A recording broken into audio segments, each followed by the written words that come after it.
Salam değerli TikTok ve YouTube Short videosunun izleyicileri. Bugünleri Bine merkezde, köprüden aşağı düşende, tam storun tam arka tarafında, iki sotun içinde yarım kilisi de mevcut olan torpağımızın takdimatına gelmiş iki senet ve köklü arşiv senedi. Buyurun zahmet olmasa. Değerli izleyicilerimiz, dahil olup torpağımızı göstermeye tabii ki. Bunu da diyeyim ki aradan yola kadar her bir şey nəzərdən tutulub veriləcək. Ümumi məbləği deyirəm.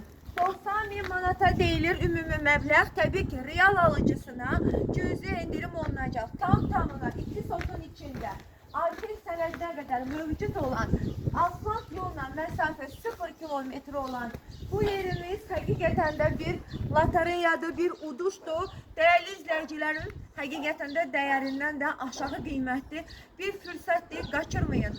055 570 96 40 əlaqə nömrələrimdir. Daimi 7-24 saat WhatsApp aktifdir. Zəng eləyin, fürsətini qaçırmayın.